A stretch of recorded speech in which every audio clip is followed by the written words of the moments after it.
This is an MJA Inc. Investigations warning. This MJA podcast is rated E for explicit. Some details of a case and language used on this podcast might be upsetting to some of our listeners. Listeners' discretion is advised. And for those who are still with us, kick back and enjoy the show.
When there is an ending, there was a beginning. Every victim has a picture to paint.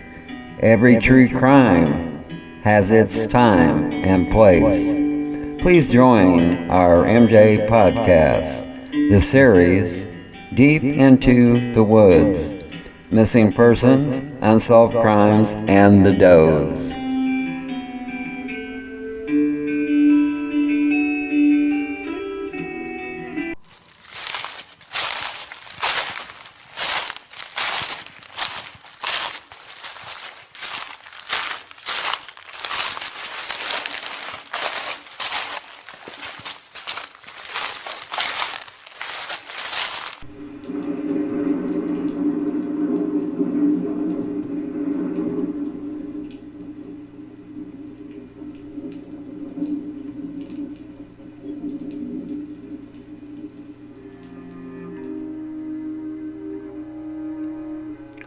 Welcome to our Mja Podcast, this series, Deep into the Woods, Episode 15, Part 8, 12 Missing Persons.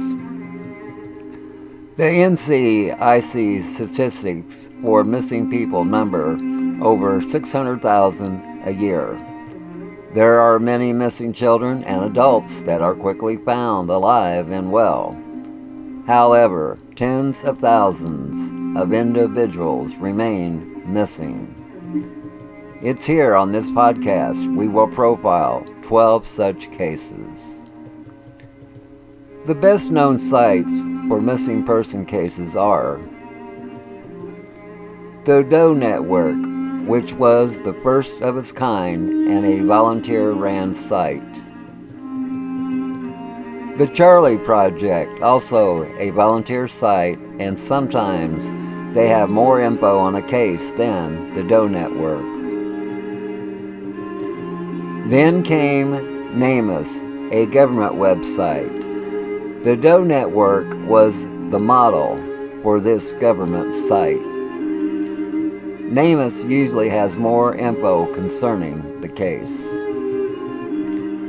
So, between these three major missing person sites, you could get a wealth of info concerning the case. They have vanished without a trace. One minute they are there, and then next moment they are gone. It's a family's worst nightmare is when they have a loved one who vanished without a trace. As a nation, we have to do a better job of solving these missing person cases. Good evening. My name is Mark, and I will be your host for tonight's show. Joining me later will be our co-host, Olivia. Olivia and I will profile 12 missing person cases. We are coming to you from Morrisonville, New York, located in the Adirondack Mountains. Missing persons. Case 1.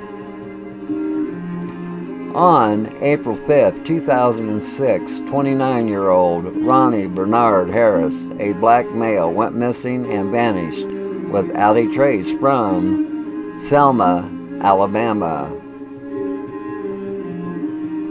Case 2.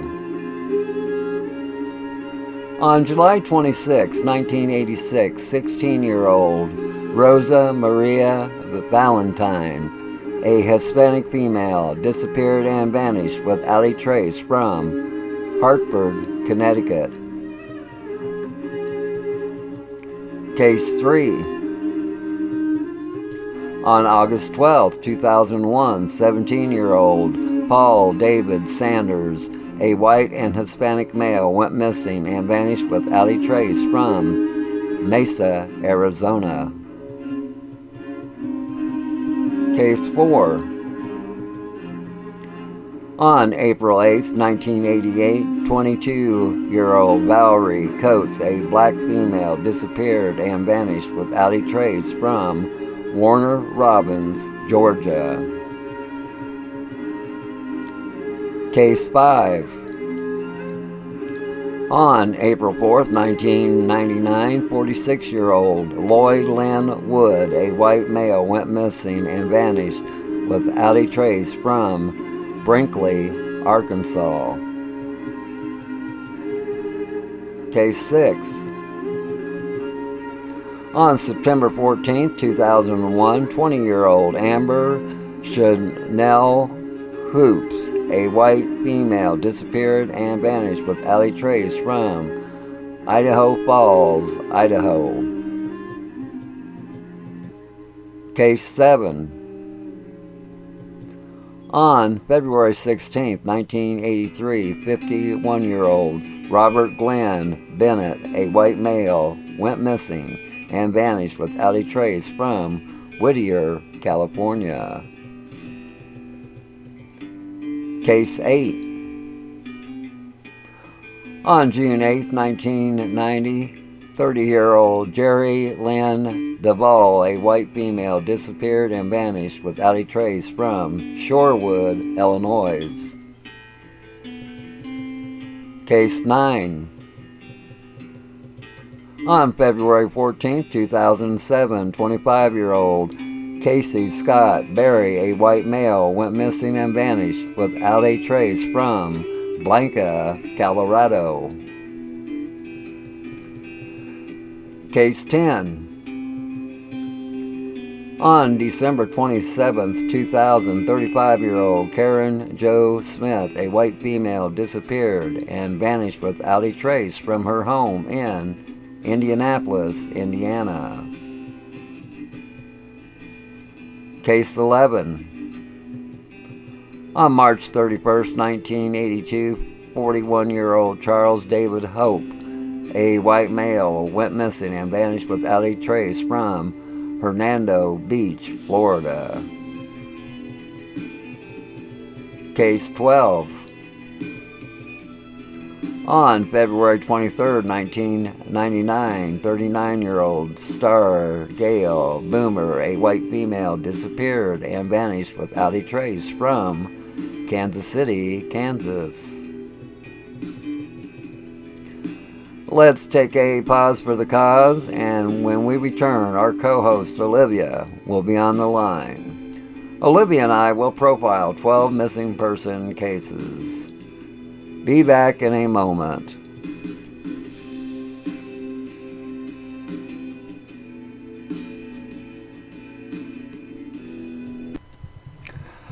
Welcome back to our Mja Podcast, the series, Deep into the Woods, Episode 15, Part 8, 12 Missing Persons. We have Olivia on the line. How are you doing tonight? Good. It's finally cooling off. I'm happy. All right. Are you ready to dig into these unsolved mysteries? Yes. Welcome to Alabama.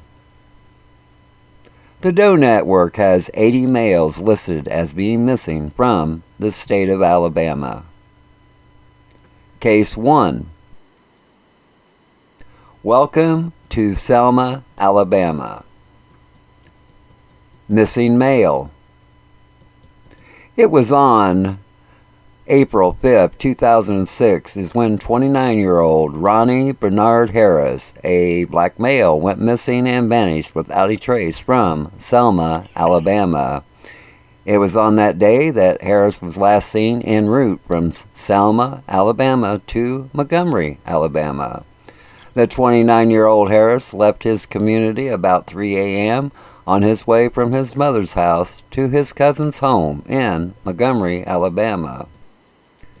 Harris called his cousin in Montgomery around midnight on April 6, 2006 to say he was going to drive over and he was about an hour away. The 29-year-old Ronnie Bernard Harris never arrived. Just a few days later, the vehicle Harris was driving, a 1992 gray two-door Acura Integra with Alabama tags, which was found abandoned on Ridgecrest Street in Montgomery, Alabama. In the vehicle's trunk, blood was found and recovered. Family and friends describe Harris as a solid, kind-hearted man. The 29-year-old Harris would not at all be the type of person who would vanish and leave his loved ones to worry about him. Harris was employed at the Master Cuts in the Eastdale Mall in Selma, Alabama. Harris loved his job, cutting hair, and it was unlike him not to show up for his job.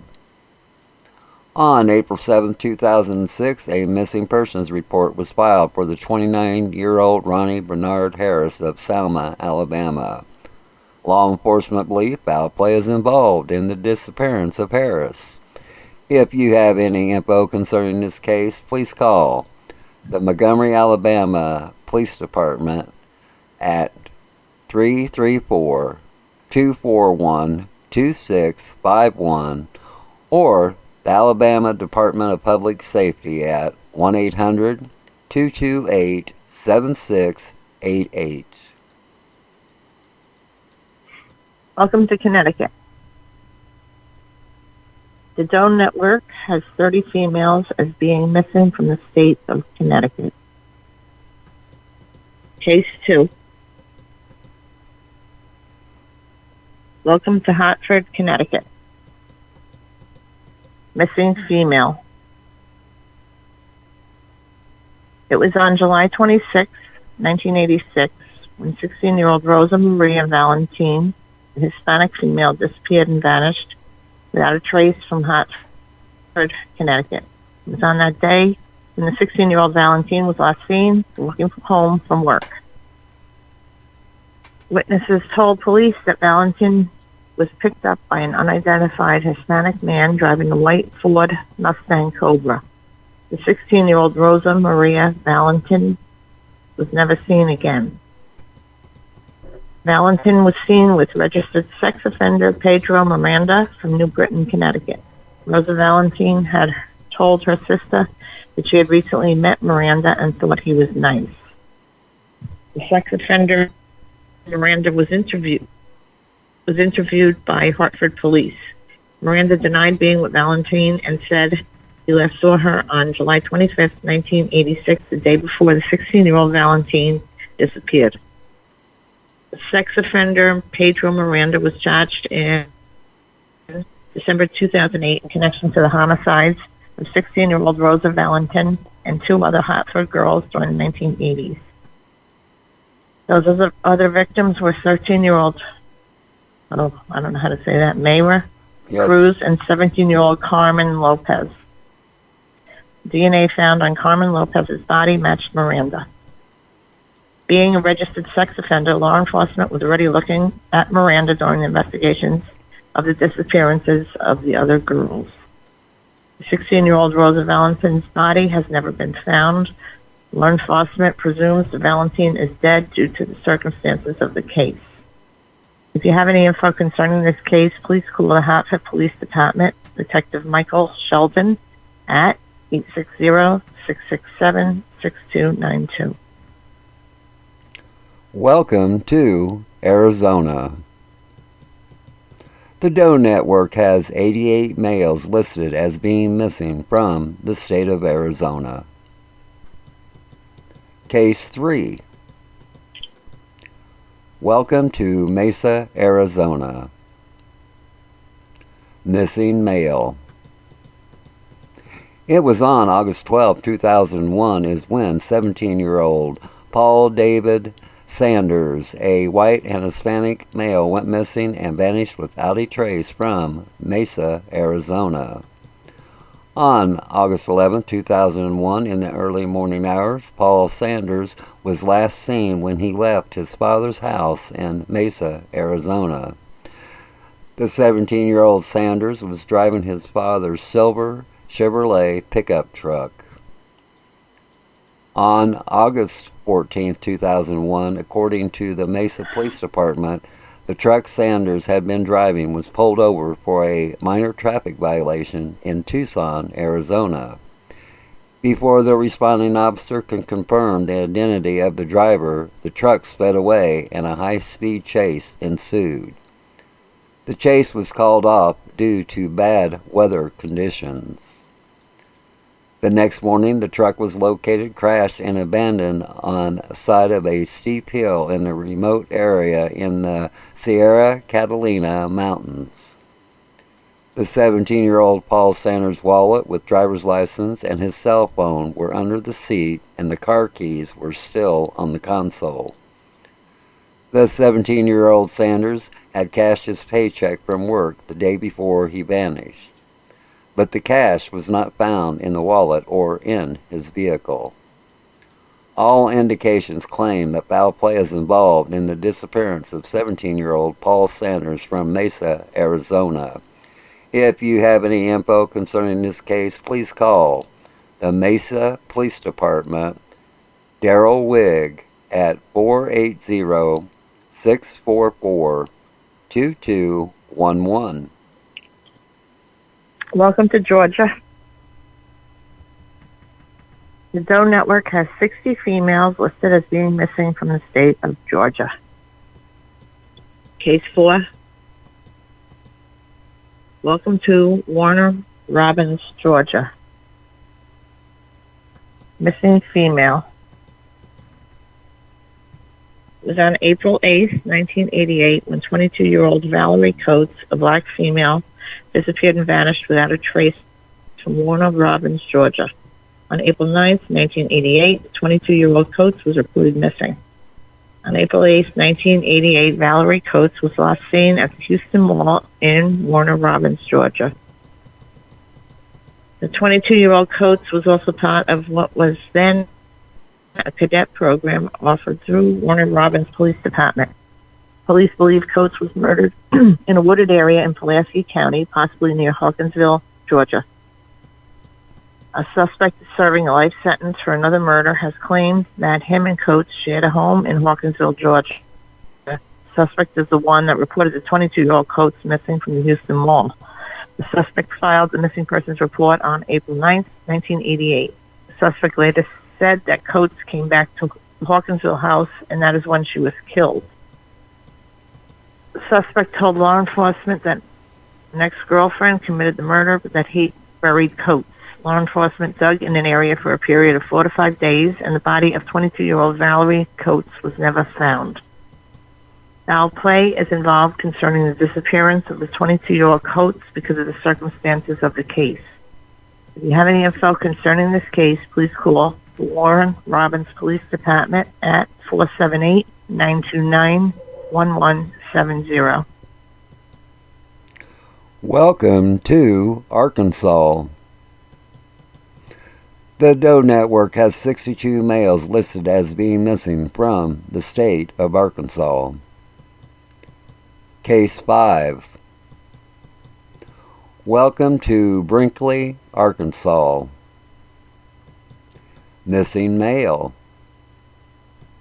It was on April 4th, 1999 is when 46-year-old Lloyd Lynn Wood, a white male, went missing and vanished without a trace from Brinkley, Arkansas. On that day, in the Holly Springs area, Lloyd Wood was last seen by Cherie Wood. Any relationship between the two is unknown at this time. Cherie Wood gave the 46-year-old Mr. Wood a ride to a gas station to get gas, and brought him back to his vehicle at the fire station in Holly Springs to fill the vehicle's tank. Wood's family has not had any contact with the 46-year-old Lloyd Wood. A police report was filed on April 4th, 1999, but his family says the 46-year-old Wood never showed up for Christmas in 1998. Although there is no hard evidence that foul play was involved in this case, investigators believe that Wood may have come to harm because he had not been in touch with his family since the last time he was seen. Since Wood's disappearance, many rumors have circulated that he was murdered. The 46-year-old Lloyd Lynn Wood's disappearance is believed to be drug-related. Wood associated with those involved in the methamphetamine culture. There is no evidence that threats were made against Wood before his disappearance. There is no evidence of foul play. There are only rumors that Wood was killed over drug debts. The 46-year-old Lloyd Lynn Wood is missing and presumed dead by police. If you have any info concerning this case, please call the White County Sheriff's Office Detective Philip Miller at 501-279-6279. Welcome to Idaho. The Doe Network has 14 females listed as being missing from the state of Idaho. Case 6. Welcome to Idaho Falls, Idaho. Missing female. It was on September 14th, 2001, when 20-year-old Amber Shornell Hoops, the white female, disappeared and vanished without a trace from Idaho Falls, Idaho. On that evening, at around 10:30 p.m., Amber was last known to be reading in her bedroom at her grandparents' house. At around 1 a.m., a family member woke up and found the TV and light on, but the 20-year-old Hoops was no longer in her room. Amber Hoops' personal belongings, including a paycheck, was still inside, and her computer was left on. The pickup truck from the family business shop also went missing. The truck was found the next morning at an intersection with 60 extra miles on it. Mark Keith Hescock is prime suspect in abduction of 20-year-old Amber Hoops. Hescock was being looked at for another abduction in 2002. Hescock ended up shooting and killing himself in a standoff with police in Idaho in 2002. Foul play is suspected concerning the disappearance of 20-year-old Amber Hoops from Idaho Falls, Idaho. If you have any info concerning this case, please call the Bonneville County Sheriff's Office, Detective Eric Southwick, or Investigations Lieutenant Carl Noah at 208-529-1200, 208-529-1350, extension 1909, or 208-529-1375. Let's take a pause for the cause, and when we return, we will profile 6 more missing person cases. Be back in a moment.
Welcome back to our Mja Podcast, the series, Deep into the Woods, 12 Missing Person Cases. Welcome to California. The Doe Network has 704 males listed as being missing from the state of California. Case 7. Welcome to Whittier, California. Missing male. It was on February 16, 1983, is when 51-year-old Robert Glenn Bennett, a white male, went missing and vanished without a trace from Whittier, California. On that day at 10:30 a.m., Robert Bennett left the Whittier Narrows plant for the Los Angeles County Sanitation. Bennett was en route to the Los Angeles County Rubber Company in Los Angeles, but never arrived. In 2002, 52-year-old John Alcantara was charged with first-degree murder of Robert Bennett. The 51-year-old Bennett was Alcantara's maintenance crew supervisor at the Los Angeles County Sanitation Districts. According to witnesses, Alcantara and Bennett drove into the Whittier Narrows area. The area was known to sanitation district employees as the Jungle. This is where Bennett planned to confront Alcantara about his job performance.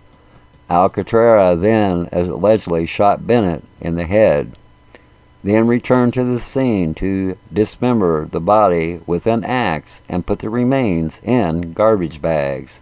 Alcantara had a co-worker dump the bags in a landfill. Bennett's body has never been found. Large pools of blood, still wet, was found soon after in that area. The blood was near tire tracks identified by sanitation workers as those of the dump truck and Bennett's work truck. Bennett's truck was discovered at the Jolly Rogers restaurant about 10 miles away. In the truck, more blood was found on shovels owned by the sanitation department and in the dump truck, which made a trip to the landfill that day. Alcantara confessed to fellow employees that he shot the 51-year-old Bennett in the head, but the witnesses failed to come forward because they were frightened of Alcantara. If you have any info concerning this case, please call the Los Angeles County Sheriff's Department, Detective Tamara Abram at 323-890-5500. Welcome to Illinois. The Doe Network has 101 females listed as being missing from the state of Illinois. Case 8. Ooh, wait a minute. My computer's going nutty. It went too fast. Welcome to Shorewood, Illinois. It was on June 8th, 1990, when 30-year-old Jerry Lynn Duvall, a white female, disappeared and vanished without a trace from Shorewood, Illinois. On that day, during the evening hours, Duvall was seen at her Shorewood home by her husband, Robert Bob Duvall. The two young daughters had spent the weekend in Michigan with their grandparents. It was a total shock when they returned to find their mother missing. On the assistance of Jerry Lynn Duvall's mother, 4 days later, Bob Duvall notified the police to report his wife as missing. The 30-year-old Jerry Lynn Duvall had a husband, Bob Duvall, who was reportedly abusive. Bob Duvall has been named as a suspect in the disappearance of his wife, Jerry Lynn Duvall. No trace of 30-year-old Duvall or clues to her whereabouts were ever found. Duvall's car remains in the garage disabled by her husband. Bank accounts Duvall had secretly set up in her and her children's name were never touched. Several months after 30-year-old Jerry Lynn Duvall disappeared, her daughters found her ID and credit card stuffed into the pocket of a snowsuit. Duvall had run away from her husband before, but never vanished, and if that was the case, why hasn't the money been touched? Day 30-year-old Jerry Lynn Duvall disappeared. The couple was supposed to close on the sale of their house in Joliet, Illinois. If you have any info concerning this case, please call the Shorewood Police Department, Deputy Chief Jason Barton at 815-725-1460. Welcome to Colorado. The Doe Network has 62 males listed as being missing from the state of Colorado. Case 9. Welcome to Blanca, Colorado. It was on February 14th, 2007 is when 25-year-old Casey Scott Berry, a white male, went missing and vanished without a trace from Blanca, Colorado. According to a statement given by Casey's roommate to law enforcement a month after Casey went missing. On February 14, 2007, at around 9 a.m., the roommate asked the 25-year-old Casey to drive out to the home of an American Indian named Bob to pick up some things, which Casey agreed. Casey's roommate gave Casey direction to Bob's place in a very rural area in Blanca, Colorado. When Casey didn't return home with the roommate's belongings, the roommate went to Bob's house. When he went inside Bob's house, the roommate found Casey's body. Bob told Casey's roommate that he and the 25-year-old Casey had gotten into an argument and he shot Casey in the head 5 times. Bob then forced the roommate to clean up the murder scene and put Casey's body into an old car. The car was set on fire in a remote area in the Santa Lucia Valley. Casey's roommate and girlfriend then fled the area without telling the police. The police were able to track down Casey's roommate to Utah and question them. The police have been unable to find the location of the burned car or any trace of Bob. The 25-year-old Casey Scott Berry's remains have never been found. The 25-year-old Berry was last seen on February 14, 2007 in Blanca, Colorado. If you have any info concerning this case, please call the Colorado Bureau of Investigation Special Agent Kirby Lewis at 303-239-4201. Welcome to Indiana. The Doe Network has 54 females listed as being missing from the state of Indiana. Case 10. Welcome to Indianapolis, Indiana. It was on December 27, 2000, when 35-year-old Karen Jo Smith, white female, disappeared and vanished without a trace from her home in Indianapolis, Indiana. On that day, in the evening, around 10:30 p.m., Karen Jo Smith was seen in her home by her children. Smith's son told police that Karen's ex-husband, Stephen Halcomb, was sitting in the living room with Karen the night she was last seen. The son also went on to say that his mother appeared to be in drug-induced sleepiness. Karen Jo Smith's 2 children said they didn't hear any suspicious activity that night. The 35-year-old Karen Jo Smith was reported missing the next morning when Smith couldn't be found. 35-year-old Smith missed an appointment later that day. Karen had felt threatened by Halcomb upon his release from prison. Halcomb vanished the same day Smith was reported missing. Halcomb's vehicle, a 1983 light blue Ford LTD with Indiana tags, was also missing. Halcomb didn't report to work the next day, which was against his parole. On January 11, 2001, Halcomb turned himself in after violating parole in California. Halcomb's vehicle was located and inspected for possible evidence related to Smith's disappearance, but nothing was found during the search. Halcomb has maintained his innocence regarding Smith's case and told investigators he never saw his former wife around the time she vanished. Smith's family believes that Halcomb was involved in Karen Jo Smith's disappearance. Halcomb was denied parole in 2001 and remained in prison until the end of his sentence in 2003. After being released from prison, Halcomb disappeared again. In August 2003, Halcomb was indicted for Karen Jo Smith's murder without him being in the court and not having Smith's body. Halcomb was still on the run and was a tip produced by MJA that led to Halcomb's arrest in Denver, Colorado.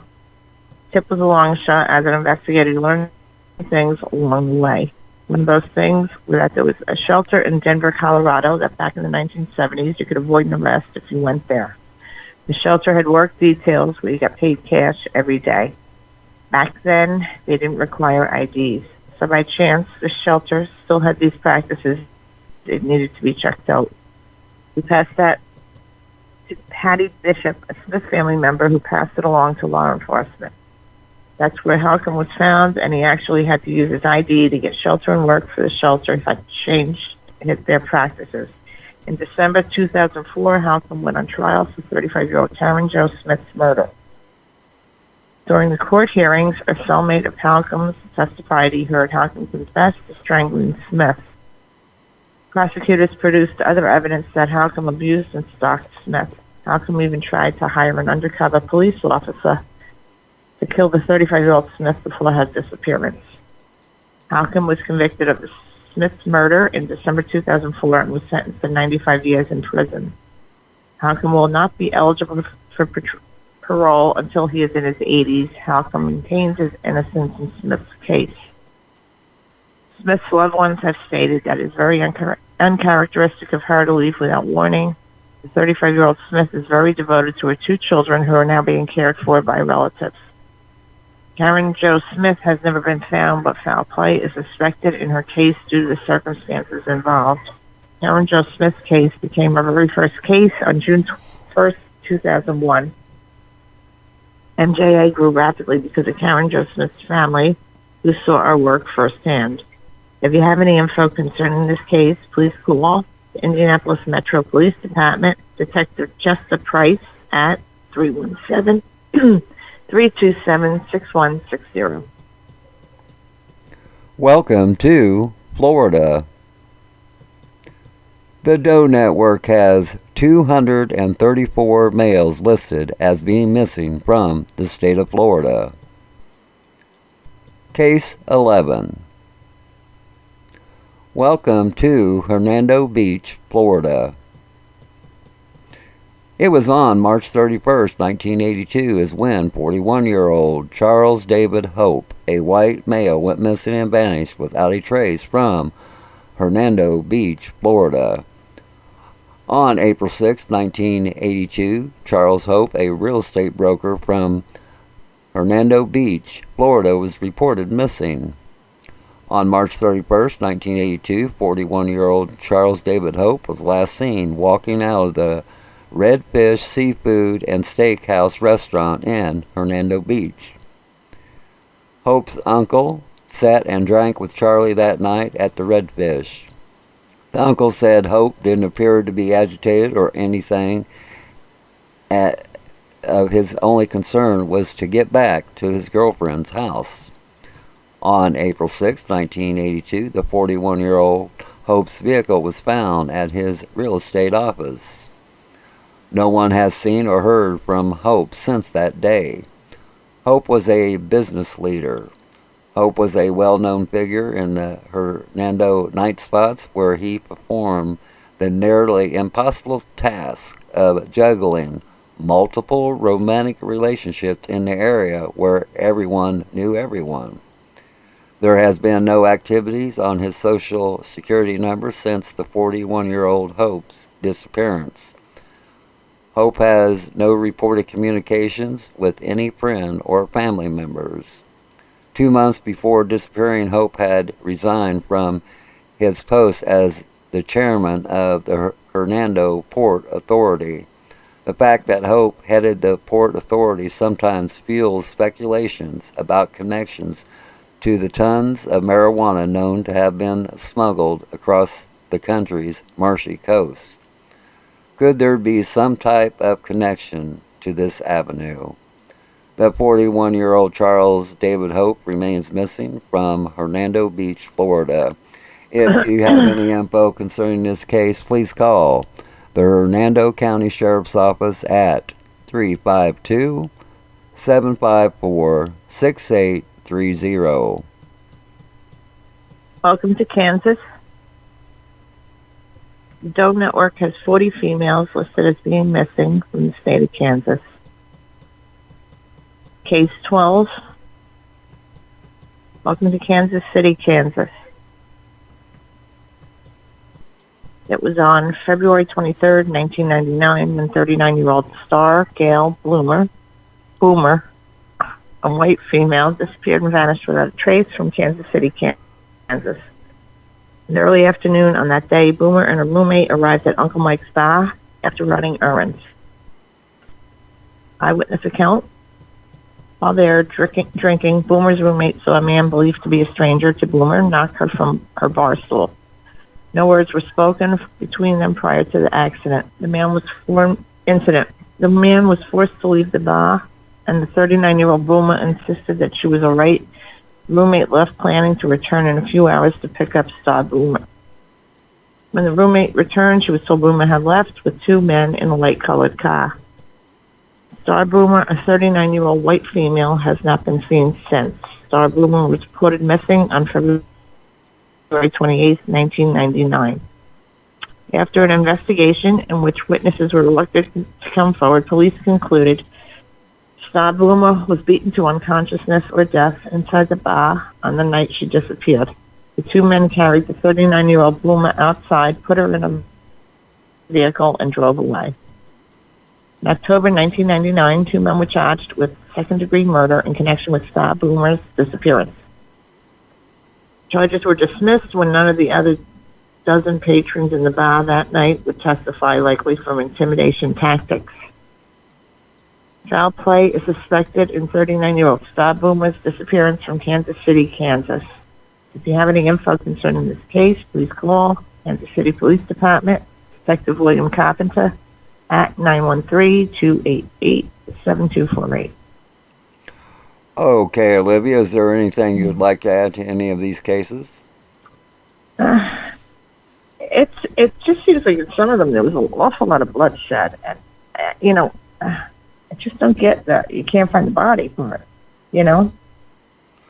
Yeah, you'd seem like once you had blood present, they have a lot of evidence on some of these cases, and it's just like, Yeah, you'd think with blood there'd be more of a blood trail, but sometimes that just doesn't happen because they put them in a vehicle or whatever. Or bags and stuff, But in some of them they had witnesses too, right?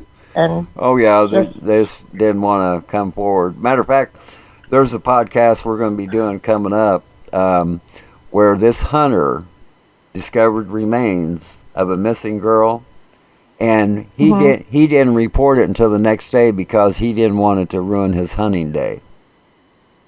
No. That's what I mean. Did this happen in New Hampshire? No, I forget exactly where it happened, but yeah, that was just crazy. And then later, when everybody was getting on him, he says, "Oh, he felt bad about it," but I thought he felt bad about it a little after the fact, right? Yeah, that's what I'm saying. Yeah. So is there anything else? Nope, I'm good. Okay. I would like to thank Olivia for being on this show tonight. I also want to thank our viewer and listeners for tuning in, for y'all have been so kind. I have a quote for you all. Whatever you are, be a good one. Abraham Lincoln. Always remember, folks, that if you ever get bored with nothing to do, well, take a walk deep into the woods. You might be surprised at what you might find. That's the end of our Mja Podcast, this series, Deep Into the Woods. This has been episode 15, part 8, 12 Missing Persons. And we say to all of you, good night from Morrisonville, New York.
Like they always wanna be alive.